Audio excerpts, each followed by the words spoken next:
Hello friends, IAS PCS study के इस online platform पे आपका स्वागत है। दोस्तों, ये विजन आईएएस पीटी 365 इन्वायरमेंट वाली मैगजीन की लास्ट क्लास है और इस क्लास में हम लोगों ने बहुत सारी चीज़ों को देखेंगे, जिसमें डिजास्टर मैनेजमेंट का जो यूनिट है, यानी ये इन्वायरमेंट सेक्शन से इंक्लूड करके उसी में डिजास्टर मैनेजमेंट को कवर किया गया है, जो टॉपिक न्यूज़ में रहे हैं अप्रैल से लेकर के दिसंबर तक के। ठीक है, और इसके बाद कुछ मैपिंग वाले सेक्शंस को भी देखेंगे और ये आज हमारी लास्ट क्लास है। इसके बाद हम लोग साइंस एंड टेक की तरफ मूव ऑन करेंगे। तो पहला जो टॉपिक है वो है coalition for the disaster resilient infrastructure, CDRI, यानी आपदा रोधी अवसंरचना के लिए गठबंधन। तो सुर्खियों में क्यों रहा है, पहले तो आप समझ लो कि न्यूज किस लिए रहा है, उस चीज़ को जानते हैं पहले। ठीक है, न्यूज़ में तो केंद्रीय मंत्रिमंडल ने भारत और CDRI के बीच हेडक्वार्टर एग्रीमेंट के अनुसमर्थन को मंजूरी दी। किसने दी? केंद्रीय मंत्रिमंडल ने बैठक की और उसमें भारत और CDRI के बीच में हेडक्वार्टर एग्रीमेंट के मंजूरी दे दी है। ठीक है, तो CDRI को पहले पढ़ लेते हैं। तो CDRI के बारे में आपको जानना बहुत ज़रूरी है, क्योंकि ये आपका डिजास्टर मैनेजमेंट वाला जो टॉपिक है वो आपके GS3 में भी डायरेक्टली ऐसे ही मेंशन है और वो आपका काम आएगा। ठीक है, coalition for the disaster resilient infrastructure. तो इसकी उत्पत्ति 2019 में हुई थी। कब? UN की जलवायु कार्रवाई शिखर सम्मेलन न्यूयॉर्क में भारत के प्रधानमंत्री ने इसको शुरू किया था। किस लिए शुरू किया था? ताकि जो जलवायु है और आपदा का जोखिम है उसके लिए जो है, जो भी इंफ्रास्ट्रक्चर के सिस्टम्स हैं उसमें फ्लेक्सिबिलिटी लाई जाए, और ताकि जो क्या है कि संधारणीय विकास को सुनिश्चित किया जा सके, सस्टेनेबल डेवलपमेंट सुनिश्चित हो सके। इसमें वर्तमान में भारत सदस्य है और वर्तमान में 31 देश हैं, 6 अंतर्राष्ट्रीय संगठन और निजी सेक्टर के 2 संगठन इसके सदस्य हैं। यह जो करता क्या है, तो आपदा जोखिम न्यूनीकरण के लिए, ठीक है, मतलब आपदा को कम करने के लिए, आपदा के जोखिम से पृथ्वी को बचाने के लिए या लोगों को बचाने के लिए सेंडाई फ्रेमवर्क जो बना और पेरिस जलवायु समझौता, इन दोनों के बीच में तालमेल के लिए कार्य करता है। ठीक है, ये चीज़ें हैं। अब रिपोर्ट्स को जारी करता है, तो रिपोर्ट्स एक ये इसका महत्वपूर्ण है, द्विवार्षिक रिपोर्ट है ये। ठीक है, वैश्विक अवसंरचना, ये इंफ्रास्ट्रक्चर पे है, ध्यान देना, इंफ्रास्ट्रक्चर सिस्टम पे जो है, जो जलवायु और आपदा को सामना करने के लिए उसको इसी को ये बढ़ावा देता है, इसमें लचीलापन यानी कि फ्लेक्सिबिलिटी लाने के लिए। ठीक, तो इसका शीर्षक ये है रिपोर्ट का कि global infrastructure resilience capturing the resilience dividend, ये इसका शीर्षक है, रिपोर्ट का देता है। तो हमने CDRI देख लिया। तो अभी ध्यान जानना क्या है कि भारत और CDRI के बीच में जो है हेडक्वार्टर एग्रीमेंट के अनुसमर्थन को मंजूरी दी गई है। ठीक, तो 2022 में मंत्रिमंडल ने CDRI को जो है एक अंतर्राष्ट्रीय संगठन के रूप में मान्यता दे दी थी। अब यह मान्यता जो है वह क्या करती है, वह जो यह मतलब एक समझो यह क्या करेगी कि इस CDRI को एक इंडिपेंडेंट के रूप में और अंतर्राष्ट्रीय कानूनी की संस्था के रूप में पहचान प्राप्त करने के लिए सहायक होगी।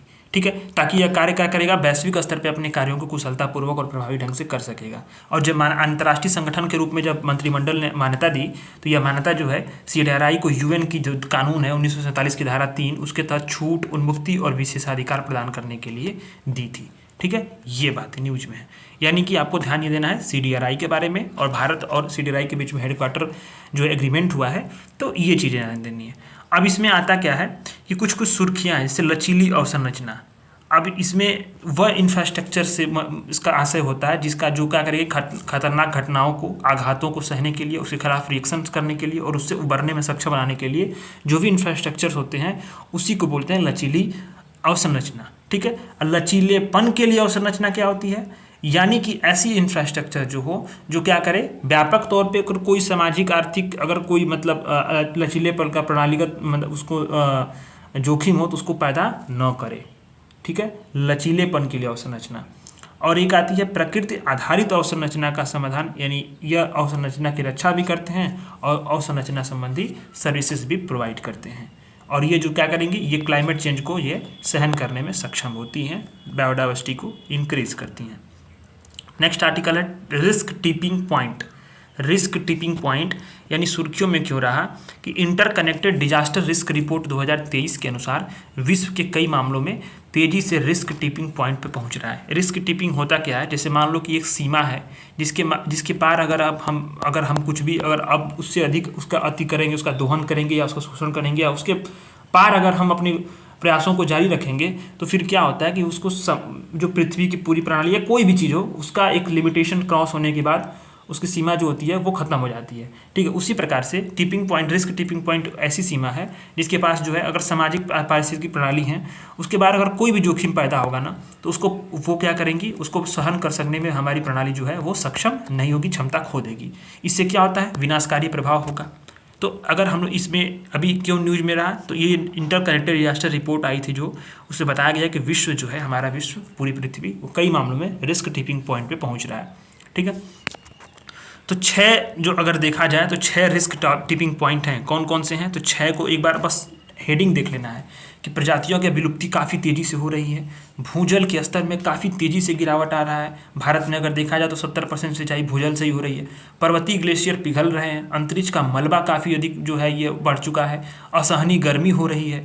ठीक है, और अनइंश्योरेबल फ्यूचर्स है, यानी कि हमारा जो है क्या है कि अगर इंश्योरेबल फ्यूचर्स मतलब कि जो कुछ क्षेत्रों में जो बीमा होती है, इंश्योरेंस होती है, जैसे कि बाढ़ की लागत हो गया या फिर मतलब बाढ़ हो गया या फिर अन्य जो चीज़ तूफान हो गया, आग हो गया, इसमें इंश्योरेंस का कोई मतलब ही ना रह जाए, क्योंकि वो उसकी लागत इतनी बढ़ जाएगी कि इंश्योरेंस प्रोवाइड करने से भी वो चीज़ क्या है कि वो श्योर नहीं हो सकती, इसीलिए बोलते हैं उसको अनइंश्योरेबल फ्यूचर, उससे आप पार नहीं पार सकते। तो ऐसे 6 जो रिस्क टिपिंग पॉइंट्स हैं जो यहाँ पे जो हमारा विश्व जो है उसको सामना कर रहा है। अब इसके लिए अगर देखा जाए तो अगर कौन कौन से इसके चालक हैं रिस्क टिपिंग के लिए, तो अगर विकास और आजीविका के अवसर में असमानता है, वैश्विक जो डिमांड है वो बढ़ रही है, अपर्याप्त जोखिम प्रबंधन है, सहयोग भी अपर्याप्त है, और ग्रीन हाउस गैस उत्सर्जन हो रहा है, ये सारी चीज़ें हैं।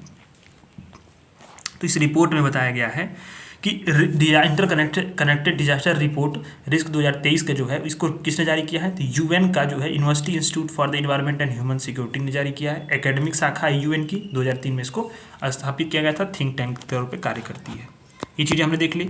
अब आते हैं हम लोग तीसरे वाला आर्टिकल की तरफ। ये वाला आर्टिकल जो है जब ये न्यूज में था, जब ये खबर में था, उसी वक्त मैंने, आप मेरे ही चैनल पे, इसी चैनल पे शॉर्ट्स वाली जो वीडियोज़ है ना उसमें सेक्शन में जाइएगा, आपको यहाँ ये वाले सारे चीज़ जो है ना इसको मैंने बताया था, और शॉर्ट्स वीडियो इस पर मैंने प्रॉपरली बनाया था और इस पर जो है पोस्ट किया था, और जब उस दिन घटना हुई थी उसी दिन बताया था कि ये टॉपिक जो है आपका कवर होगा।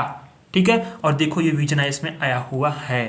अभी 2-3 टॉपिक्स ऐसे हैं ना जिस पे मैंने वीडियो शॉर्ट्स बना करके उस वक्त मैंने डाला था, अभी सितंबर या जो अक्टूबर के महीने में, और ये विजन आइस में कवर हुए हैं। ठीक वही कंटेंट हैं जो मैंने उस वक्त, उसी समय जो मैंने उस शॉर्ट्स वीडियो में वॉइस ओवर करके बोला हुआ है।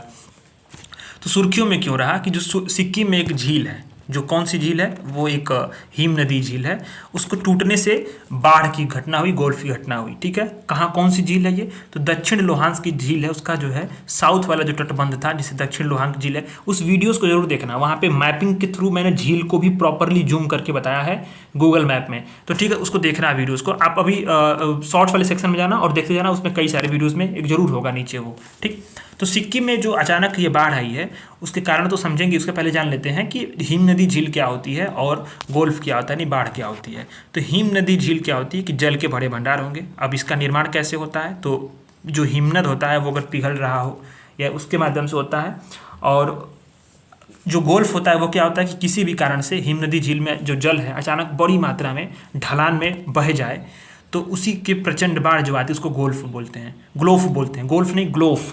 ठीक है, तो भारत में अगर देखा जाए तो बहुत सारी विनाशकारी घटनाएं ग्लोफ की तरह हुई हैं। क्यों हुई हैं, क्योंकि क्या है कि अगर देखा जाए तो भारत में जो जिस प्रकार से ग्लोबल वार्मिंग और अन्य समस्याएं जो तरह से पर्यावरण की समझ को उत्पन्न हो रही हैं, तो ऐसे में क्या होता है कि बहुत तेज़ी से बदलाव आ रहे हैं वर्तमान में। सिक्किम में जो बाढ़ आई उसका कारण यही था कि हिमनद पिघल रहा है। अब दक्षिण लोहांक झील है वो काफ़ी ऊंचाई पर मतलब स्थित है, लेकिन जलवायु परिवर्तन के कारण क्या हो रही है कि तेज़ी से पिघल रही है। इसी कारण से लोहांक झील में जो वाटर लेवल है वो बढ़ गया था, ग्लोफ की घटना हुई। अब हुआ क्या कि जब जल पिघलने लगा तो चरम बिंदु पे पहुंच गया। अब वहाँ से तटबंध तो टूटेगा ही, तो नीचे अचानक से पानी ढलान से गिरा और एक बाढ़ आ गई। ठीक, अब यहाँ पे एक बांध न्यूज में था, मैंने उसी वीडियो में इसी बांध का भी जिक्र किया है शॉर्ट्स वीडियो में। ठीक है, चुंगथांग बांध। अब यह बांध का जो पानी है वो लाचेन नदी से होते हुए चुंगथांग में तीस्ता जल विद्युत परियोजना तक पहुंच गया। ठीक है, अब चुंगथांग बांध से जो एडिशनल वाटर था अब वो छोड़ा गया, उससे स्थिति और गंभीर हो गई। यही चीज़ है। अगर मैं आपको थोड़ा सा अगर देखूं, अगर प्ले हो जाता है तो आपको वीडियोस को प्ले करता हूं, इसको आप लोग जरूर देखो। हाल ही में जो सिक्किम में बाढ़ आई, आपके सामने ये सवाल उठ रहा होगा कि आखिर इसके पीछे कारण क्या है। तो आइए आपको बताते हैं। सिक्किम में एक सबसे सुदूर उत्तर पश्चिम में एक लेक है, साउथ लोहांग लेक। साउथ लोहांग लेक ये एक हिम ग्लेशियर लेक है। ये 1700 स्क्वायर फीट की 17,000 स्क्वायर फीट की ऊंचाई पे स्थित है और यहीं पर हिम ग्लेशियर में बादल फटा और यहीं से जो है चुंगथुंग बांध टूटा और तीस्ता नदी में ये बाढ़ आ गई। और ये बाढ़ कितना खतरनाक थी इसके बारे में इसरो के साइंटिस्टों ने लगातार ये बताया था कि 1978 के बाद से इस लेक लगातार आकार में वृद्धि हो रही थी, जिसके कारण क्या हुआ कि बादल फटने की घटना हुई और इसके बाद पानी अचानक पड़ा और इतनी बड़ी राशि देखने को मिली है। तो ऐसे बहुत सारे लेख हैं जिसके बारे में हमें जानकारी रखना बेहद आवश्यक है। तो ये आपने वीडियोस को देख लिया, उसमें चुंगथुंग बांध जो है वो मैंने यहाँ पे उस वक्त बताया था। ठीक है, तो जो कुछ बताता रहता हूँ ना वो चीज़ें ऐसी होती हैं कि वो एकदम आएंगी ही आएंगी, वही चीज़ें मैं इसमें इस चैनल पे पोस्ट करता हूँ।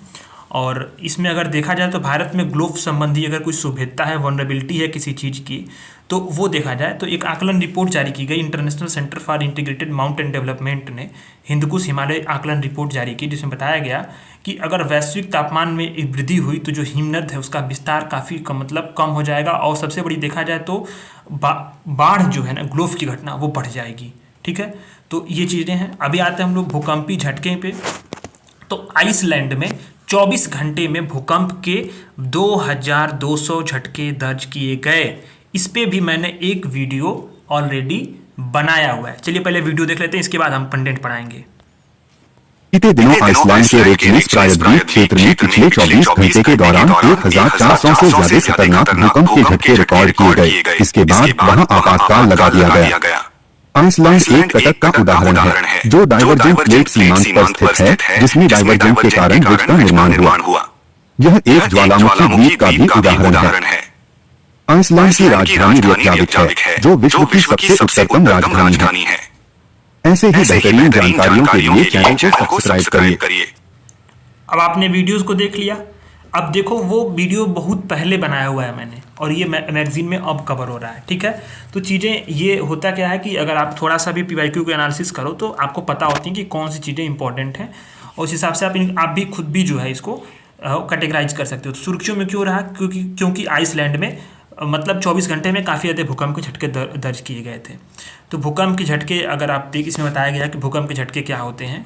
तो आइसलैंड में सबसे बड़ी, आपको बताया था वीडियो में मैं बताया भी हूँ कि जो क्या है कि मध्य अटलांटिक में डाइवर्जेंट प्लेट के कारण होता है। क्या है कि आइसलैंड में ऐसे जो है भूकंप जो है वो आते रहते हैं और वे कटक पे स्थित है, रिज पे स्थित है। ठीक, और यह यूरोप का सबसे बड़ा सक्रिय ज्वालामुखी क्षेत्र भी है। अब इसमें दो इंपॉर्टेंट जो ज्वालामुखी क्षेत्र कौन से हैं, ये भूकंप वाले क्षेत्र भी हैं और ये ज्वालामुखी क्षेत्र भी हैं। तो माउंट फागरा डल्स फियाक और एरिया फ्लायालुकुट ज्वालामुखी। ठीक है, तो ये इंपॉर्टेंट क्षेत्र, यहाँ भूकंप भी आते हैं और ये ज्वालामुखी के भी क्षेत्र हैं। तो ये आप भूकंप के बारे में जानते होंगे। इसमें बहुत सी चीज़ें कुछ नहीं पढ़ानी है। एस तरंगे, पी तरंगे सबसे पहले पहुँचनी है। इसके बाद जो होता क्या है कि एस तरंगे पहुँचती हैं, फिर धरातली तरंगे सबसे अंत में पहुँचती हैं। इसके बीच में टाइम इंटरवल भी दिया है। तो सारी चीज़ें, ये ऐसा नहीं है कि इसमें कुछ आपको नहीं पता हो। ये अभी जो एस तरंगे होती हैं वो केवल सॉलिड माध्यम में ही जो है वो जाती हैं। तो सारी चीज़ें इसमें से कुछ और नहीं जानना है, हमें बस जाना था आइसलैंड का जो कौन सा प्रायद्वीप है, रेक्सनेस प्रायद्वीप है। ठीक है, इसमें नहीं दिया होगा, शायद नहीं दिया है। ठीक है, तो रेक्सनेस प्रायद्वीप है वो आपको जानना है इसमें।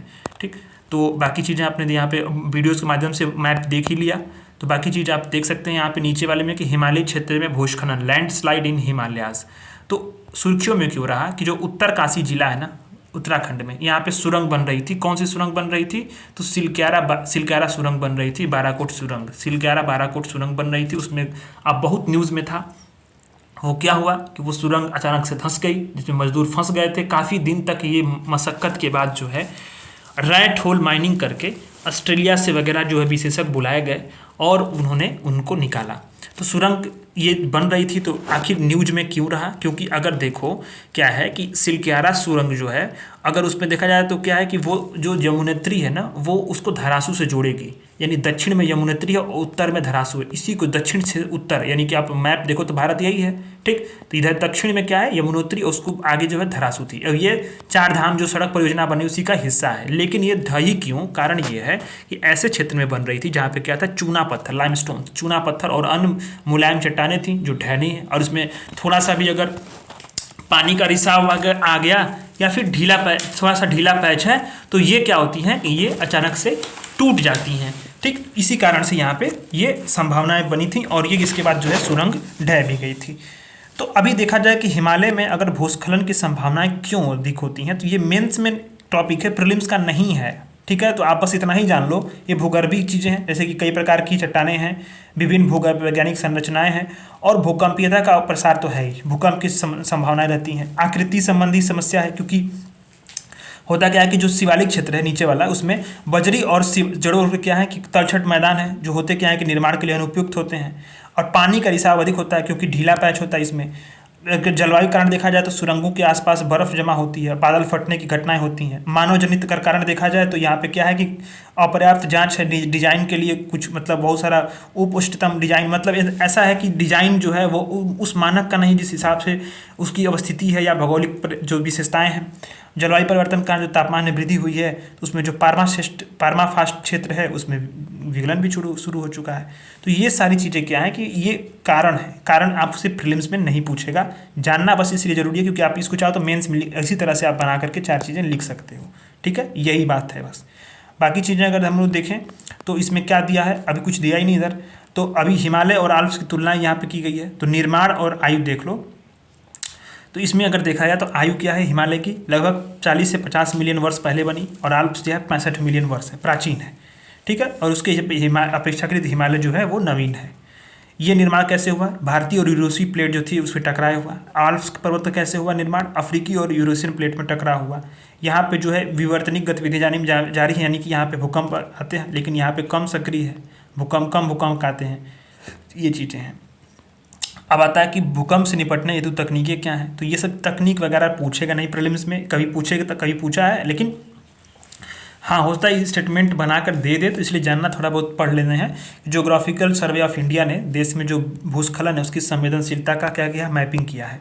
और साथ ही जो है लैंडस्लाइड परियोजना के तहत जो है एक भूस्खलन प्रारंभिक चेतावनी प्रणाली भी विकसित की है। किसने शुरू किया है, ज्योग्राफिकल सर्वे ऑफ इंडिया ने किया है। एनडीएमए जो है नेशनल डिजास्टर मैनेजमेंट अथॉरिटी जो है उसने क्या किया है, राष्ट्रीय भूस्खलन जोखिम प्रबंधन रणनीति और दिशा निर्देश को भी जारी किया है।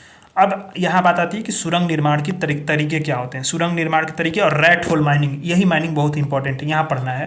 तो सुरंग निर्माण के तरीके ये होते हैं ड्रिल एंड ब्लास्ट विधि, यानी कि चट्टान में छेद करेंगे और तोड़ने के लिए विस्फोटक का इस्तेमाल करेंगे, ये चीज़ें हैं। ठीक, अच्छा हिमालय में इसी विधि का जो है उपयोग करते हैं, लेकिन यहाँ से अन्य घटनाओं की जोखिम रहती है। दूसरा आता है टनल बोरिंग, यानी कि इसमें एक चट्टान को तोड़ा जाएगा, फिर उसमें सुरंग क्या किया जाएगा, एक मतलब जो ड्रिल करके सारी चीज़ों को वहाँ पे बोरिंग की टाइप की, जैसे बोरिंग होता है ना ट्यूबवेल का, वैसे उसी माध्यम से जो है यहाँ पे टनल का भी निर्माण होता है हॉरिजॉन्टल साइड में। ठीक है, हॉरिजॉन्टल में। अच्छा, अब आता है दूसरा हम लोगों का रैट होल माइनिंग। तो रैट होल माइनिंग ये इंपॉर्टेंट है। ये क्यों इंपॉर्टेंट है, क्योंकि इसी माध्यम से जो है ना, रैट होल माइनिंग के माध्यम से, इसी विधि का उपयोग करके जो है जो उत्तरकाशी टनल में श्रमिक फंसे थे उनको निकाला गया था। तो रैट होल माइनिंग इंपॉर्टेंट है, क्योंकि ज़मीन में होता क्या है कि ज़मीन में मान लो कि सरफेस है, उसमें बहुत संकरा सा जो है वो बहुत पतला सा संकरा सा सुरंग बनाई जाएगी, और इतनी चौड़ाई इसकी इतनी कम होगी, केवल एक व्यक्ति इसमें प्रवेश करेगा। और इसका इस्तेमाल सुरंग में कोयला जैसा खनिज वगैरह को निकालने के लिए किया जाता है। सबसे ज़्यादा रैट होल माइनिंग अगर किसी राज्य में होती है तो कहाँ होती है, मेघालय में होती है, क्योंकि वहाँ जो है कोयले का संस्तर जो होता है वो पतला होता है। ठीक, तो रैट होल पे प्रतिबंध की वर्तमान स्थिति क्या है कि एनजीटी ने इस पे प्रतिबंध भी लगा दिया था। ठीक है, क्योंकि यह विधि को अवैज्ञानिक माना जाता है और श्रमिकों के लिए असुरक्षित बताया जाता है, एनजीटी ने कहा था। ठीक, लेकिन सुप्रीम कोर्ट ने 2019 में कहा कि अगर इस माध्यम से कोयले का खनन खान और खनिज विनियमन अधिनियम के तहत किया जाएगा तो एनजीटी का प्रतिबंध नहीं लागू होगा। मतलब अगर किसी एक्ट के थ्रू, जो किसी नहीं, खान और खनिज एक्ट के थ्रू किया जाए, विधि के अनुसार किया जाए, तो वो क्या है कि एनजीटी का इसमें जो प्रतिबंध है वो नहीं लागू होगा। लेकिन अगर अवैध तरीके से रैट होल माइनिंग करके कुछ निकाला जाता है तो वो प्रतिबंध उस पर एनजीटी का लगता है। ठीक है, ये बातें। अब आता है भारत में हीट वेव। तो केंद्र सरकार की जो 5 सदस्यीय टीम है भारत में हीट वेव यानी लू से सबसे अधिक जो प्रभावित राज्य है उनका दौरा करेंगी। आप जानते होंगे हीट वेव सबसे अधिक चर्चा में कब रहा, पिछले साल रहा, क्योंकि अप्रैल मई जून में 3 महीने में जिस तरह से गर्मी पड़ी और हीट वेव से लगभग उतनी जाने गई कि मतलब उतनी जाने तो सर्दियों में नहीं गई किसी की, ठीक है। तो बहुत ये खराब स्थिति थी पिछले साल, हीट वेव, ठीक है। तो ये चीज़ें जानते हैं। तो हीट वेव होता क्या है कि हाई टेम्परेचर की स्थिति होती है जिसमें अगर सीधा संपर्क में मानव शरीर आया तो गंभीर नुकसान पहुंच जाएगा, ठीक। अब इसमें अगर देखा जाए तो मतलब ये अगर देखा जाए कि आईएमडी के अनुसार ये लू की स्थिति तब मानी जाएगी जब होगा क्या, किसी स्थान पे जो मैक्सिमम टेम्परेचर है मैदानी इलाकों के लिए 40 डिग्री सेल्सियस और पहाड़ी के लिए 30 डिग्री सेल्सियस या उससे अधिक पहुंच जाए तो, ठीक। तो हीट वेव के लिए जो है ये आईएमडी का परिभाषा है। हीट वेव से निपटने के लिए कुछ प्रयास किए गए हैं। तो प्रयास ये देखा गया है कि अरे यार क्यों ऊपर जा रहे हो तुम, हाँ ऐसे। हीट वेव से निपटने के लिए प्रयास ये किए गए हैं कि गर्मी से निपटने पर राष्ट्रीय कार्य योजना, इसको 2021 में परिवार और स्वास्थ्य कल्याण मंत्रालय ने जारी किया था, और हीट वेव पे एनडीएमए के जो है दिशा निर्देशों का पालन किया जाता है, ठीक। तो ये देखो इसमें हीट वेव आईएमडी जो आप जरा एनडीएमए है और आईएमडी ये क्या करते हैं, ये मतलब चेतावनी जारी करते हैं कलर कोड के रूप में। तो अगर सामान्य दिन रहा, ठीक है, तो कोई कार्रवाई नहीं है, ग्रीन होगा कलर कोड। येलो है तो अपडेटेड रहें, ठीक है एकदम, लेकिन चेतावनी हो जाती है कि हीट वेव आएगा। अगर थोड़ा सा ऑरेंज है तो मतलब दिन भर के लिए गंभीर हीट वेव होगा, ऑरेंज अलर्ट है। और रेड अलर्ट है तो तुरंत यहाँ पे एक्शन होगा, कार्रवाई होगी, क्योंकि चरम हीट अलर्ट का ये स्थिति होती है, सबसे अधिक टेम्परेचर इसी समय होता है। ये बातें हैं। तो भारत में अगर देखा जाए तो हीट वेव कब मानी जाती है, तो आपको ये जानना जरूरी है, क्योंकि अगर मैदानी क्षेत्र होगा तो 40 डिग्री सेल्सियस, पहाड़ी क्षेत्र होगा तो 30 डिग्री सेल्सियस। ये बातें हैं। अब ये चीज़ें हैं, ठीक। तो अब हीट वेव अगर मान लो कि अगर तटीय स्थान है उस पर अगर 40 डिग्री या उससे अधिक ऊपर हो, या सभी स्थानों पर 45 डिग्री से ऊपर हो, तो अब मतलब हीट वेव की स्थिति को घोषित कर देना चाहिए भारत में। अब एक बात आते हैं आईएमडी के बारे में, यहाँ पे न्यूज में है तो आईएमडी थोड़ा देख लेते हैं। तो आईएमडी भारत में जो है इंडियन मेट्रोलॉजिकल डिपार्टमेंट भारत में मौसम विज्ञान संबंधी सेवाएं देता है, जो या मौसम विज्ञान, भूकंप विज्ञान और इससे जो रिलेटेड सब्जेक्ट है उस पर सरकारी एजेंसी है। 1875 में भारत सरकार द्वारा स्थापित किया गया था और पृथ्वी विज्ञान मंत्रालय के अंतर्गत ये कार्य करता है। नेक्स्ट आर्टिकल आता है मरीन हीट वेव। तो क्यों सुर्खियों में रहा, क्योंकि डब्ल्यूएमओ का अनुमान है कि जो महासागर पर प्रभाव डालने वाली समुद्री हीट वेव है उनकी वर्तमान घटनाएं 2024 में जारी रह सकती हैं। तो समुद्री हीट वेव्स क्या होता है, जब समुद्र का तापमान हो, सरफेस समुद्र का जो है सब तापमान होगा, ठीक है, उसमें क्या है कि लगातार हाई बना रहेगा, एकदम उच्च स्थिति उसकी बनी रहेगी, तो समुद्री हीट वेव मानते हैं। और ऐसी घटनाएं हाल के दिनों में हिंद महासागर और बंगाल की खाड़ी वगैरह में भी, अरब सागर वगैरह में हुई है, ठीक है। तो ये चीज़ें हैं। अब ये घटना तब होती है अगर मान लो कि अगर जो समुद्र का तापमान है वो 5 दिनों के लिए जो एवरेज टेम्परेचर है वो 4 से 5 डिग्री, जो 3 से 4 डिग्री अधिक बना रहे। इसमें अल नीनो की घटना भी भूमिका होती है। प्रभाव बहुत सारे होंगे, प्रभाव प्रीलिम्स में नहीं आएगा। मनुष्यों पे प्रभाव बंगाल का, हाँ ये चीज़ है, यहाँ पे वर्षा पे प्रभाव पड़ेगा। ये चीज़ ध्यान लो कि मनुष्यों पे क्या प्रभाव पड़ेगा। ये तो आप जानते होंगे कि समुद्री पारिस्थितिकी तंत्र पे प्रभाव पड़ेगा। मनुष्य पे प्रभाव ये पड़ेगा कि समुद्री तूफान में प्रबलता में बदलाव आएगा।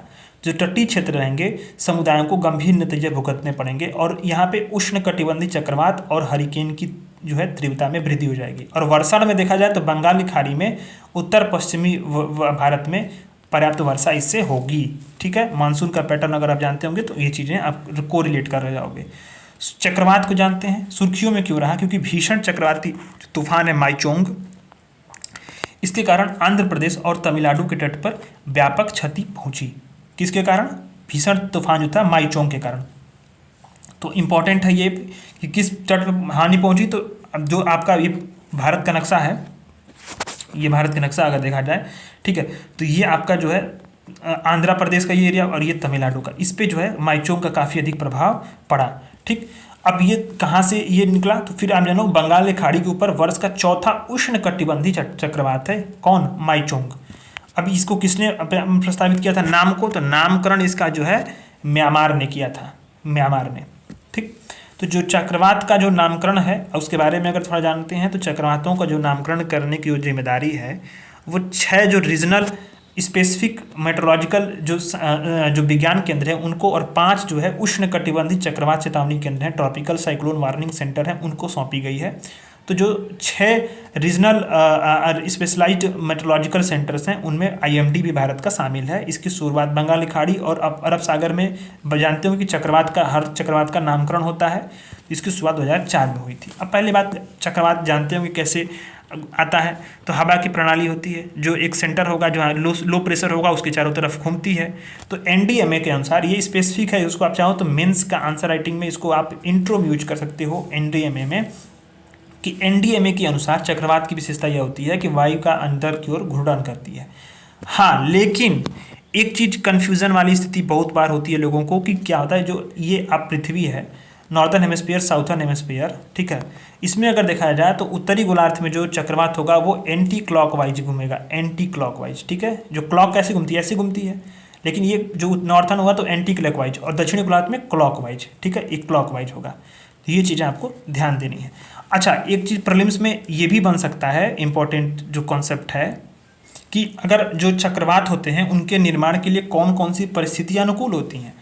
तो 27 डिग्री से अधिक जो तापमान होगा, अगर उसकी वाली बड़ी सतह समुद्र होगी, 27 डिग्री टेम्परेचर रहा, तो वो कोरियोलिस बल जानते ही होंगे। अगर जो ऊर्ध्वाधर पवन है उसकी गति में बदलाव जो आता है, और अगर जो है निम्न दबाव क्षेत्र होगा, ठीक, या अपर डाइवर्जेंस हो गया समुद्री प्रणाली पे, तो ये सारी जो स्थितियाँ होती हैं वो क्या होती हैं कि आपके निर्माण के लिए इम्पोर्टेंट होती हैं, जब चक्रवात के लिए। अभी कुछ चक्रवात और भी न्यूज में रहा है, चक्रवात पूछता है आपसे। तो चक्रवात इल्सा न्यूज में रहा, कहाँ बना था, पश्चिमी ऑस्ट्रेलिया के तट पे, जो ऑस्ट्रेलिया है, ठीक है, मान लो ऑस्ट्रेलिया, इसके पश्चिमी तट पे बना था चक्रवात इल्सा। चक्रवात मौका बना था, ठीक है, चक्रवात मौका ये कहाँ बना था, तो आपको म्यांमार के तट पे बना था, ठीक है, सुपर साइक्लोन था। चक्रवात मिथली, ये बांग्लादेश को मतलब तट को पार किया, और फिर जो है ये मतलब डिप्रेशन में चला गया, बदल गया।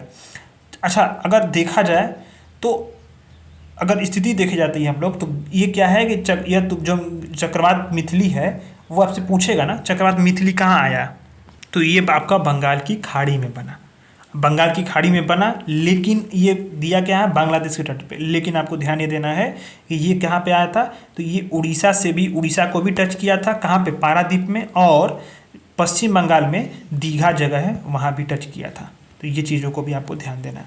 अब फुजियारा इफेक्ट क्या होता है, तो फुजियारा इफेक्ट अगर ये होता है कि एक ही दिशा में अगर घूर्णन कर रहा है, मान लो एक ही दिशा में, ठीक है, वेस्ट में ही, और दो हरिकेन जो चक्रवात अगर संपर्क में आए, तो जो साझा केंद्र होगा उसके चारों तरफ, ठीक है, उसके तेज़ी से घूमने लगेंगे, केंद्र साझा बन जाएगा उनका।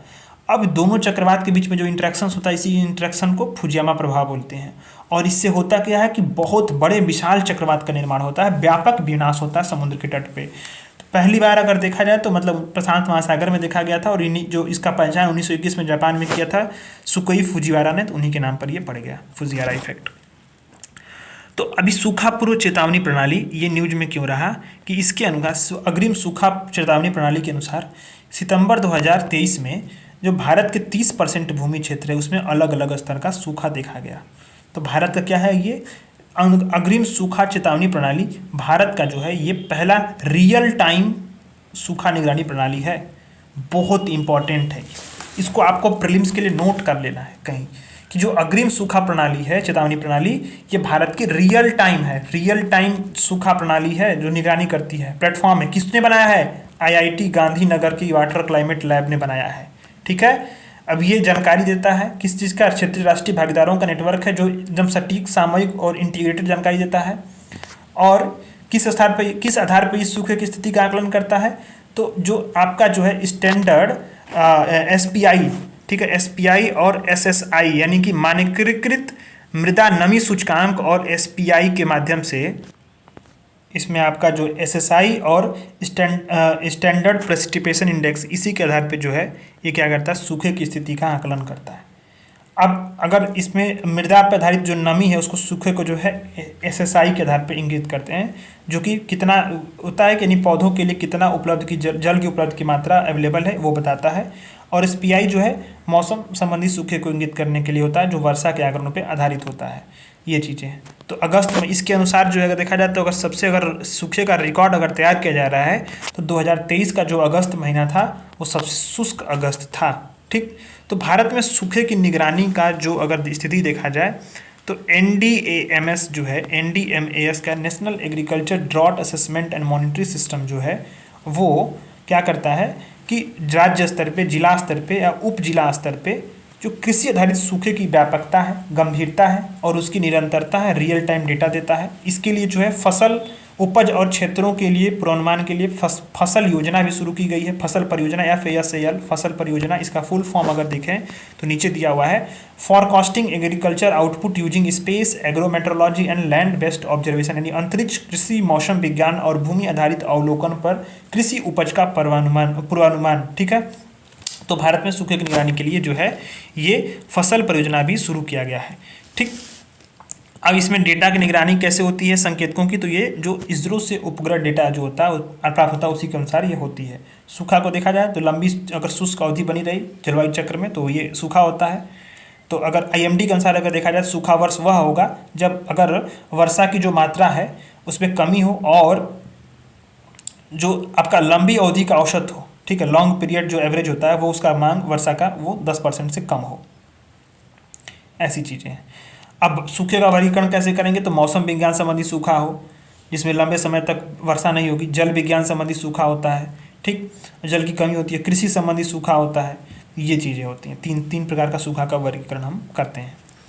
एनोर क्षेत्र में तेल का रिसाव, अभी क्या हुआ, माइचोंग तूफान आपने देखा कहाँ पे आया था, बताया ना आपको, आंध्र प्रदेश तमिलनाडु में, अभी ऊपर आपने पढ़ा आंध्र प्रदेश। इसी तट में क्या हुआ कि एनोर में, चेन्नई में, तमिलनाडु में क्षेत्र में तेल का रिसाव हो गया। तो तेल का रिसाव बहुत बड़ी घटना है। होता क्या है कि इससे जो पेट्रोलियम हाइड्रोकार्बन होता है रिस कर आसपास के जो समुद्री क्षेत्र होता है, पर्यावरण, उसमें फैल जाता है।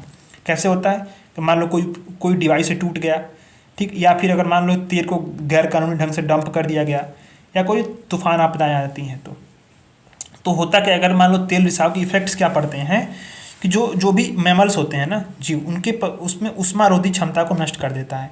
जो पंछी होंगे उसके पंखों को जो है जलरोधी गुणों को भी प्रभावित करता है, इससे उड़ने में परेशानी होती है। डॉल्फिन वेल की प्रजनन क्षमता और उनकी प्रतिरक्षा प्रणाली जो है वो भी क्या होती है, प्रभावित होती है। बहुत सारे समुद्री प्रजातियों को समस्याओं का सामना करना पड़ता है, आस पास के लोगों को भी समस्याओं का सामना करना पड़ता है। इसी कारण से होता क्या है कि जो अब आप जानते होंगे कोई अगर मान लो तेल, पानी ले लो, एक बाल्टी पानी लो, उसमें तेल डाल दो, तेल वो ऊपर जो है वो आपका तैरता रहता है, चमकता रहता है। उसके कारण होता क्या है कि जो आपका जो प्रकाश होगा सूर्य का वो भी नीचे जो है छन के जाएगा। ऐसे में होता क्या है कि जो फाइटोप्लैंक्टन होती है उसकी प्रकाश संश्लेषण की जो है प्रक्रिया प्रभावित होती है, मैंग्रोव वन को नुकसान पहुँचता है, बहुत सारी समस्याएँ होती हैं। तो ऐसे में भारत ने जो है इसको तेल रिसाव की निपटने के लिए क्या क्या तकनीकें जो है वो बनाई हैं। तो ऑयल जैपर बनाया है, किसने, टेरी ने, the energy and resources institute ने, टेरी ने बनाया है। ये तकनीक ऐसी है कि जो अगर क्रूड ऑयल है और अगर कोई स्लज है तो उसके हाइड्रोकार्बन जो कंपाउंड्स होंगे उसको डिकम्पोज करने वाले बैक्टीरिया का इसमें इस्तेमाल किया जाएगा। इसे जो है जो बैक्टीरिया होंगे वो CO2 जो हानिकारक नहीं होगा और जल इसको में परिवर्तित कर देंगे। ओलिवोरस एस बनाया है, इसको किसने बनाया है, तो इंडियन ऑयल कॉर्पोरेशन लिमिटेड और टेरी ने, दोनों ने मिलकर बनाया है। ठीक, अब ये क्या है, बैक्टीरियल स्ट्रेन माइक्रोब्स है जो अगर उच्च सल्फर वाली जो अगर कोई गाद है या क्रूड ऑयल है तो उसको खिलाफ उसको सक्षम बनाता है। ये चीज़ें हैं। अभी क्या है, भारत में तेल रिसाव को रोकने के लिए बहुत सारे कदम भी उठाए गए हैं। तो भारत सरकार ने जो है भारत स्तर पे जो है भारतीय तटरक्षक बल ने राष्ट्रीय तेल रिसाव आपदा कंटीजेंसी प्लान तो तैयार किया है। दूसरा, मर्चेंट शिपिंग एक्ट के तहत जो है तेल रिसाव में समुद्री प्रदूषण के लिए ये रोकथाम के लिए इसका उपाय किए गए हैं। वैश्विक स्तर पर देखा जाए तो जो है सालोस अपनाया गया, सालोस कन्वेंशन है समुद्री जीवन की सुरक्षा के लिए, और मार्पोल कन्वेंशन लगाया गया है जलपोतों पे जो भी समुद्री पर्यावरण में हानिकारक प्रभाव पड़ रहे हैं, प्रदूषण पड़ रहे हैं, उसके निपटने के लिए। अन्य संबंधित सुर्खियां यह है कि NOSDCP यानी national oil spilled disaster contingency plan, तो किसने ये, तो अभी भारतीय तटरक्षक बल ने, ऊपर आपने पढ़ा ना, इसकी बैठक की 25वीं अध्यक्षता की। यह क्या है, यह रक्षा मंत्रालय के अधीन आता है भारतीय तटरक्षक बल। ठीक, अब ये जो NOSDCP है ये क्या है, जल क्षेत्र में तेल रिसाव के लिए बड़ी महत्वपूर्ण योजना है। शिपिंग, बंदरगाह, तेल उद्योगों पे लागू होती है। ठीक, ये गृह मंत्रालय के अधीन आता है, जो राष्ट्रीय आपदा प्रबंधन गृह मंत्रालय के अधीन आता है 2003 से, NOSDCP। ठीक, तेल रिसाव का पता लगाता है, रिकॉर्ड रखता है, सारी चीज़ों को, ये बातें हैं इसमें। अब आता है आपदा से संबंधित कुछ अन्य सुर्खियाँ। बादल फटना, जानकारी जानते होंगे, बादल फटने घटनाएं होती रहती हैं। तो IMD के अनुसार यदि किसी स्थान पे 1 घंटे में 10 सेंटीमीटर से अधिक बारिश होती है तो उसे बादल फटना कहते हैं। ठीक, यह स्थानीय प्रकृति की होती है, किंतु हाई जो रेनफॉल वाली घटना होती है और लगभग 20-30 किलोमीटर के वर्ग में ये जो है घटित होती है। कपासी जो मेघ होते हैं ना, वही महत्वपूर्ण भूमिका निभाते हैं बादल कटने की। ठीक है, तो अब इसमें अगर इसका विज्ञान देखा जाए तो होता क्या है कि जो वायु होती है ना, वायु जो बादल फटने की घटना होती है, वायु क्या होता है, पर्वतों के साथ ऊपर उठती है। अब जब वायु पहाड़ी क्षेत्रों में कम ऊंचाई से अधिक ऊंचाई की ओर आगे बढ़ती है तो होता क्या है कि कई सारे जो इसमें बादल होंगे हल्की वर्षा करने में विफल होने लगते हैं। इससे क्या होगा कि जो बादल होंगे अधिक कंडेंस हो जाएंगे। ठीक है, बहुत अधिक संघनित हो जाएंगे आगे ऊपर चल के। अब उनके पास जब अधिक कंडेंस हो जाएंगे तो नई बूंदें बनती रहती हैं। अब जब इसी कारण से होता क्या है कि जब अब नई बूंदें बनती हैं तो ये अपने आप को संभाल नहीं पाते हैं, अचानक से इकट्ठे जो है वो काफ़ी भारी मात्रा में बारिश हो जाती है। यही चीज़ें हैं। एवेलांच आप जानते होंगे, हिमस्खलन। तो अभी क्या हुआ, सिक्किम में ही जो गंगटोक नाथुला सड़क मार्ग है उस पर हिमस्खलन हुआ, इससे कई सारे पर्यटकों की मृत्यु हो गई। तो ये हिमस्खलन क्या होता है कि जो चट्टानी मलबा होता है उसमें हिम ढलान का तेजी से नीचे की ओर जो संचलन होता है वो क्या होता है, मतलब जो बर्फ़ होगा चट्टानी वाला, जो बर्फ़ वाला, ठीक है, वो हिमस्खलन होगा। वो क्या होगा कि तेज़ी से नीचे ओर जाएगा और मान लो नीचे आसपास जो भी चीज़ें हैं उसको नष्ट कर देगा। तो चट्टानी हिमस्खलन होगा, बर्फ हिमस्खलन होगा, मलबा हिमस्खलन होगा। 3 प्रकार का इसका एवेलांच होता है। तो इसमें अगर अब देखा जाए तो जो हिमस्खलन है उसमें 3 प्रकार के चट्टानी, बर्फ और मलबा हिमस्खलन इसमें शामिल होता है। नेक्स्ट वाला जो आपका आर्टिकल है वो NIDM है, राष्ट्रीय आपदा प्रबंधन संस्थान है। ठीक है, तो अगर इसमें अगर हम लोग देखा जाए तो इसको कैसे ये एक वैधानिक संगठन है जिसका जो है राष्ट्रीय आपदा प्रबंधन अधिनियम के तहत गठन किया गया है। गृह मंत्रालय के अंतर्गत आता है। कौन सा? राष्ट्रीय आपदा प्रबंधन संस्थान। ठीक है, इसको जो है 2023-26 के लिए भूस्खलन आपदा रोकथाम पे एक्सीलेंस सेंटर के रूप में मान्यता मिल गई है वैश्विक स्तर पे। इंपॉर्टेंट है बहुत ये। क्यों इंपॉर्टेंट है? क्योंकि एक वैधानिक संगठन भी पहली चीज़ है। दूसरी चीज़ ये है कि जो NIDM है यानी national institute of disaster management, इसको 2023 से 26 के लिए, मैंने 3 साल की अवधि के लिए भूस्खलन आपदा रोकथाम पे एक्सीलेंस सेंटर के रूप में वैश्विक मान्यता मिल चुकी है। और इसे किस लिए बनाया गया था? तो जो आपदा प्रबंधन है डिजास्टर मैनेजमेंट में, उसमें भारत मानव संसाधन विकास, क्षमता निर्माण, प्रशिक्षण, अनुसंधान, दस्तावेज तैयार करना, पॉलिसी को सपोर्ट करना, इन सारे कार्यों को यहाँ पे सौंपा गया है। तो बहुत इंपॉर्टेंट है ये। इसका केंद्रीय गृह मंत्री इसके अध्यक्ष होते हैं। ये चीज़ों को भी आपको ध्यान देना है। अभी एक चीज़ और भी आया था कि जो इंस्टीट्यूशंस और जो ऑर्गेनाइजेशंस न्यूज़ में रहे हैं उनके बारे में थोड़ा सा जानना है। तो पहला जो आर्टिकल है UN office for the disaster risk reduction, संयुक्त राष्ट्र का आपदा जोखिम न्यूनीकरण कार्यालय, इसकी स्थापना 1999 में की गई थी। कार्य इसको सौंपे गए हैं कि अंतर्राष्ट्रीय आपदा न्यूनीकरण रणनीति को कार्यान्वयन करना है और सेंडाई फ्रेमवर्क के एग्जीक्यूशन में उसको मदद करना है। ठीक है, तो ये चीज़ें हैं। अब इसने कुछ रिपोर्ट्स भी जारी की हैं, रिपोर्ट को देखना जरूरी होता है। अब जो UNDRR है उसको सेंडाई फ्रेमवर्क का निगरानी करने के लिए, समीक्षा करने के लिए, समर्थन करने का कार्य भी सौंपा गया है। तो कुछ रिपोर्ट्स हैं जिसने इस रिपोर्ट्स को जारी की गई हैं। तो पहला रिपोर्ट है 2023 global survey report on the person with disabilities and disasters. ठीक है, तो ये रिपोर्ट जो है वो जो आपदा जोखिम न्यूनीकरण, उसमें दिव्यांगजनों और उनके मुद्दों को शामिल करने में जो भी प्रगति हुई उसको समझने के लिए है। और इसको 2015 आपदा जोखिम न्यूनीकरण पर जो सेंडाई फ्रेमवर्क से बार बार सेंडाई फ्रेमवर्क से आ रहा है उसको 2015 में अपनाया गया था। अब इसमें इम्पोर्टेंस यह है, यह 2015 में जो विविध फ्रेमवर्क से अपनाए गए थे उसमें पहला विकास फ्रेमवर्क है और यह दिव्यांगजनों को जो है अलग अलग प्रयासों में योगदान देने वाले जो हितधारक हैं उनको मान्यता देता है। आपदा जोखिम की जो सभी रणनीतियाँ हैं उसमें शामिल करता है। अब इसमें साथ साथ ये भी है कि जो आपदा जोखिम न्यूनीकरण है इसमें यह देखा जाता है कि आपदाओं के लिए जो भी फैक्टर्स हैं उनका विश्लेषण करना, उन्हें कम करना और ऐसे प्रयास करना ताकि उन जोखिम को कम करने की बात ये हो सके, यानी उसकी अवधारणा होती है इसकी आपदा जोखिम न्यूनीकरण में। अब आपदा जोखिम न्यूनीकरण की रिपोर्ट, असेसमेंट रिपोर्ट आई है ये 2023 की। इसका थीम यही है कि जो सतत विकास के लक्ष्यों के लिए लचीलेपन का मानचित्रण इसमें बताया गया है। अब सबसे इंपॉर्टेंट बात यह है कि आपको ध्यान नहीं देना है, आपदा जोखिम न्यूनीकरण पर वैश्विक आकलन रिपोर्ट किसने जारी किया है? तो UNDRR ने जारी किया है। और इस रिपोर्ट की थीम यह है कि सतत विकास लक्ष्यों के लिए लचीलेपन का मानचित्रण, थीम UPP से पूछता है। रिपोर्ट्स के प्रमुख बिंदु यह है कि 50 वर्षों में जो क्या हुआ है कि जो आपदाओं की संख्या में वृद्धि हुई है 5 गुना हुआ है। और अब सबसे बड़ी बात यह है कि भारत में हीट वेव्स की समस्या के लिए हीट वेव एक्शन प्लान लाया गया। मरुस्थलीकरण रोकने के लिए साहिल क्षेत्र की ग्रीन वॉल पहल जो है इंपॉर्टेंट्स हैं। साहिल क्षेत्र, इसको आप केस स्टडी के रूप में जो है मरुस्थलीकरण के जो पेपर आएगा, क्वेश्चंस आएंगे, उसमें आपको लिख सकते हैं साहिल क्षेत्र की ग्रेट ग्रीन वॉल पहल। ठीक है, तो ये वाला पूरा यूनिट आपका खत्म होता है। अब आता है आपका जो है ये ज्योग्राफी वाले सेक्शंस। ज्योग्राफी वाले सेक्शंस आप जो इसमें दिया ना, इसमें सारा कुछ आपने पढ़ा हुआ, इसमें कुछ भी ऐसा करंट अफेयर्स नहीं है जो आपको बताया जाए। इसीलिए अब इस वाले यूनिट में कुछ है ही नहीं जो आपने अपने बेसिक्स एनसीईआरटी में ना पढ़ा हो, या फिर जो है उसमें ना जो आप जानते नहीं हो।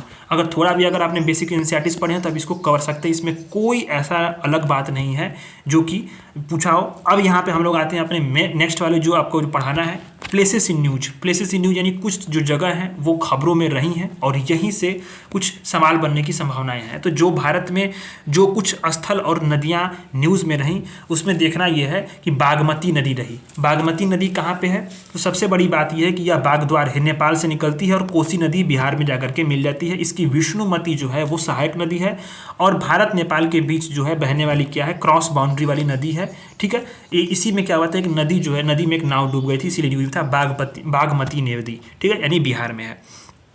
अब आता है नदी के रूप में एक और नदी आती है, वो आती है सियांग नदी। सियांग नदी पे भारत ने, अब इसमें देख लो आप कहाँ, ये सियांग नदी, ये आपका अरुणाचल प्रदेश। ठीक है, तो ये सियांग नदी पे भारत ने बैराज बनाने का प्रस्ताव रखा है। लोहित और दिबांग नदियों से मिलकर के ये ब्रह्मपुत्र का निर्माण करती है। ये कौन सी? सियांग नदी।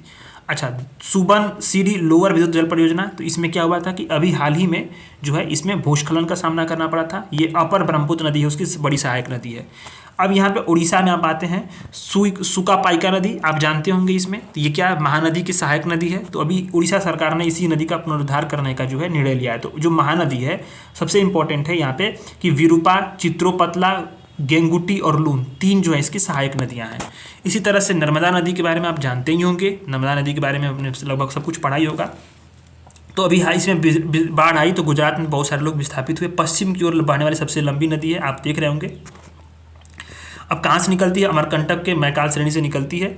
इसकी जो सहायक नदियाँ हैं, बुरननेर, हालोन, हिरन, बंजार, दूधी, कोलार, बेदा, गोई और सांग, ये तवा, ये सारी जो है इसकी सहायक नदियाँ हैं। जोजिला सुरंग है। जोजिला सुरंग कहाँ पे है? तो आप जानते ही होंगे कि ये कश्मीर घाटी और लद्दाख के बीच में कनेक्टिविटी प्रदान करेगी, कश्मीर और लद्दाख के बीच में। ठीक है, बस्ते लद्दाख यानी क्या है, इसमें बस्ते लद्दाख ये जगह न्यूज में इसलिए रही है क्योंकि यहाँ पे लद्दाख में इसमें 18,000 फीट की ऊंचाई पे कोरल रीफ के जीवाश्म पाए गए हैं। कोरल रीफ, आप जानते होंगे कोरल रीफ कहाँ पाए जाते हैं, और यहाँ 18,000 फीट की ऊंचाई पे पाए गए हैं, तो इसलिए इंपॉर्टेंट है ये। दौलत बेग ओल्डी की तरफ जाने वाली एक जो सड़क है इसी क्षेत्र से होकर के गुजरती है, बस्ते लद्दाख की ओर से। ये आपने इसको देख लिया जो न्यूज में है। अब इस वाले जो न्यूज को अभी आप देखो, सुर्खियों में रहे स्थल, सुर्खियों में रहे स्थल, तो इसमें आपको रेक्सनेस प्रायद्वीप अभी ऊपर पढ़ाया मैंने, और यहाँ पे शॉर्ट्स वीडियो जो मैं दिखाया था जिसमें अभी ज्वालामुखी आई थी आइसलैंड वाले क्षेत्र में, वो आपको दिखाया था। तो आइसलैंड प्रायद्वीप में, यहीं पे रेक्सनेस प्रायद्वीप में ज्वालामुखी का विस्फोट हुआ था, तो आपको मैं पढ़ाया हूँ। अभी आप समझो यहाँ पे क्या है कि बेरिंग सागर, अभी हाल ही में अध्ययन हुआ तो पता चला कि जो बेरिंग सागर है उसके जो बर्फ़ के पिघलने से, हिम के पिघलने से, और पूर्वोत्तर चीन में जो वनाग्नि यानी वनों में आग की जो घटनाएं बढ़ रही हैं, ऐसे में इसके संबंध हैं, इसके कुछ बीच में संबंध हैं। इसी कारण से क्या हुआ है कि ये न्यूज में रहा है। ठीक है, तो बेरिंग जलडमरू मध्य जो है उसके माध्यम से, बेरिंग स्ट्रेट से जो आर्कटिक महासागर है उसके चुक्सी सागर से जुड़ा हुआ है। आर्कटिक महासागर जो है चुक्सी सागर से जुड़ा हुआ है, किसके माध्यम से? बेरिंग जल स्ट्रेट के माध्यम से। ठीक है, मैपिंग की क्लास मैं आपको कराऊंगा, मैपिंग की क्लास में नोट्स वगैरह सारी चीज़ें तैयार हो गई हैं और उसका मैंने बहुत अच्छे तरीके से सब चीज़ों का एनालिसिस कर लिया है। जो भी PYQs आए हैं सबको शामिल भी किया है। तो मैपिंग की क्लास बेहद बेहतरीन होगी, एक भी चीज़ नहीं छूटेगा और बहुत व्यवस्थित होगी, बेहद साइंटिफिक वे में होगी। 2-2, 3-3 क्लासेस में पूरी मैपिंग खत्म कर देंगे। ठीक है, अभी यहाँ पे देखो, रोड्स, कोरफू आइलैंड, ग्रीस, यहाँ पे क्या हुआ, रोड्स और कोरफू आइलैंड में यहाँ पे जंगल की आग घटनाएं देखी गई। इटली में देखो, इटली में यही बगल पे माउंट एटला ज्वालामुखी जानते होंगे, सिसिली द्वीप पे। ठीक है, ये क्या है, माउंट एटना यूरोप का सबसे ऊंचा सक्रिय ज्वालामुखी है और सबसे लोकप्रिय जो यहाँ पे, या दुनिया का सबसे लोकप्रिय जो है स्ट्रेटोवोल्केनो भी यहाँ पे ज्वालामुखी है। ठीक, अब ये आप जानते यहाँ पे तो क्या हुआ कि कवाह इजन क्रेटर झील, कवाह इजन क्रेटर झील जो है वो, ये आपको पता होना चाहिए, इंडोनेशिया में है। ठीक है, तो अभी कॉपरनिकस सेंटिनल मिशन ने इसमें क्या है कि इस झील में एक परिघटना की ऑप्टिकल तस्वीर ले ली है। तो विश्व की सबसे बड़ी अगर एसिडिक अगर कोई झील है, अम्लीय झील है, तो वो कौन सी है? कवाह इजन क्रेटर झील, जो कहाँ पे है? इंडोनेशिया में है। निर्माण ऐसा कैसे हुआ था? ज्वालामुखी उद्गार से हुआ था। विक्टोरिया लेक न्यूज में रहा, विक्टोरिया लेक अभी साउथ अफ्रीका महाद्वीप की जितनी सारी लेक्स हैं, नदियाँ हैं, UPSC का फोकस वहीं है। और मैं मैपिंग कराना चाहता हूँ। मैपिंग उसको मैं प्रीलिम्स के पहले ही अफ्रीका की, एशिया की, यूरोप की, south Africa, America, north America, इनकी जो है मैपिंग मैं करा ही दूंगा, ठीक है। तो विक्टोरिया झील जो है इसमें क्या है, इसमें चरम बेसिन जलवायु संबंधी घटनाएं तीव्र होंगी। विश्व की सबसे बड़ी उष्णकटिबंधीय झील कौन सी है, तो वो विक्टोरिया झील है और दुनिया की दूसरे सबसे ताजे पानी वाली झील भी है। तो अभी दक्षिणी महासागर, इसमें देखो इसमें क्या हुआ कि इसमें दक्षिण महासागर के जो संसाधन हैं इसमें व्यावसायिक रुचि जो है अंटार्कटिका के आसपास संरक्षण के प्रयासों को विफल कर दे रही है। टीटीका का झील, इसके बारे में मैंने आपको जो है शॉर्ट्स वीडियो में, अभी आप जाओ शॉर्ट्स वीडियो बना के मैं इसमें डाला हूँ। तो मैं शॉर्ट्स वीडियो जो डाला हूँ ना इसमें मैपिंग में, आप समझो सारे के सारे विजन इसमें कवर हुए हैं। तो शॉर्ट्स वीडियो में मैंने इसमें टीटीकाका झील के बारे में बताया भी था मैपिंग के माध्यम से, और सारी उसका जो विजुअल्स बताए थे। इसमें क्यों न्यूज़ में रहा, क्योंकि टीटीकाका झील जो है वो सिकुड़ रही है। दक्षिण अमेरिका की सबसे बड़ी ताजे पानी की झील भी है और दुनिया की सबसे बड़ी झीलों में से एक है, ऊंचाई पे सबसे दिखा है ये सबसे, ठीक है। गैलापागोस द्वीप समूह, इसके बारे में मैंने शॉर्ट्स वीडियो में डाला हुआ है। तो वैज्ञानिक अभियान के दौरान क्या पता चला, जो इक्वाडोर है उसके गैलापागोस द्वीप समूह के निकट अज्ञात हजारों जो है पुरानी साल वाली प्रवाल भित्ति का मालूम चला। यूनेस्को की विश्व धरोहर स्थल है, भूमध्य रेखा यहीं से होकर गुजरती है। फिर कैनरी द्वीप समूह स्पेन का, ये है स्पेन का, ठीक है। यहाँ पे टेरनीफ द्वीप पे जो है, टेरनीफ द्वीप पे जंगल की आग की घटना देखी गई। स्पेन पर कब्जा है इस पर, ठीक है, यहाँ पे स्पेन का कब्जा है। पीटरमैन ग्लेशियर, अब पीटरमैन ग्लेशियर आप जानते होंगे, ये ग्लेशियर की जो ग्राउंडिंग लाइन है ज्वार आने से ये काफ़ी हद तक परिवर्तित हुई। ग्राउंडिंग लाइन आपको मैंने पढ़ाया भी था, ऑस्ट्रेलिया में जो है मतलब पश्चिम अंटार्कटिका में ग्राउंडिंग लाइन को मैंने समझाया था कैसे वहाँ पर भी सिकुड़ रहा था और ये जल का स्तर वो बढ़ा रहा था। तो ये भी इस तरह से पीटरमैन ग्लेशियर जो है ये ग्रीनलैंड में है, ठीक है, ये चीज़ें हैं। तो ये आपने देख लिया सुर्खियों में रहे अंतर्राष्ट्रीय स्थल। अब सुर्खियों में रहे कुछ देश देखना है हमें। तो वानाआतू है, इसकी राजधानी कहाँ पे है, पोर्ट विला। तो इम्पॉर्टेंट है, राजधानी वगैरह को ध्यान भी देना है। राजधानी वगैरह जो है कभी कभार फैक्ट में पूछ भी ले, और यूपी पीसीएस और बीपीएससी वगैरह एग्जाम्स के लिए तो ये पूछता है ये। तो वानाआतू जो है उसकी राजधानी कहाँ पे है, पोर्ट विला है। ये क्यों न्यूज में रहा, क्योंकि यूएनजीए ने, यूनाइटेड नेशन जनरल असेंबली ने वानाआतू द्वारा एक प्रस्तावित संकल्प को जो है स्वीकार कर लिया है, ठीक। कि अब इस प्रस्ताव में बताया गया है कि अब मतलब जो इंटरनेशनल कोर्ट ऑफ जस्टिस है उससे सलाह लेने के प्रस्ताव दिया गया है कि जलवायु परिवर्तन से जो भी प्रभावित जलवायु प्रणालियां हैं और लोगों हैं उनके लिए राष्ट्रों की कानूनी दायित्व क्या है, ठीक है। तो आप इसका मैपिंग आप देख लो, ये कहाँ पे, वानातू यहाँ पे, ठीक है, पपुआ न्यू गिनी से आगे। तो ये चीज़ें हैं। डोमिनिका देखो यहीं पे बगल में, यहीं पे डोमिनिका है ये, ठीक है। तो इसकी राजधानी कहाँ पे, रोसेऊ है। ये इसने क्या किया है, क्यों न्यूज में रहा है, बहुत इंपॉर्टेंट है न्यूज में, इसलिए बहुत दिन न्यूज में चर्चा में रहा था, क्योंकि दुनिया का पहला स्पर्म वेल रिजर्व बनाने की घोषणा की है। यहाँ क्या है, बोइलिंग झील भी है, दुनिया की दूसरी सबसे बड़ी गर्म सूरते वाली झील भी है बोइलिंग झील। अगर आपसे पूछे कि बोइलिंग झील कहाँ पे है तो डोमिनिका में है, ठीक है, जमैका, ठीक है, और यहाँ पे डोमिनिका, ये क्यूबा है, ये चीज़ें।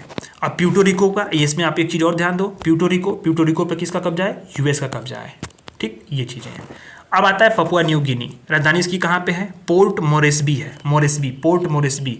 तो न्यूज में क्यों रहा, पपुआ न्यू गिनी के जो है माउंट उलावुन, शॉर्ट्स वीडियो में मैंने कवर करा है, माउंट उलावुन में ज्वालामुखी विस्फोट हुआ और इसी में जो भारत सरकार ने $1 मिलियन की सहायता की घोषणा भी की थी। तो पपुआ न्यू गिनी को आप देख लो मैपिंग में, ये है, ठीक।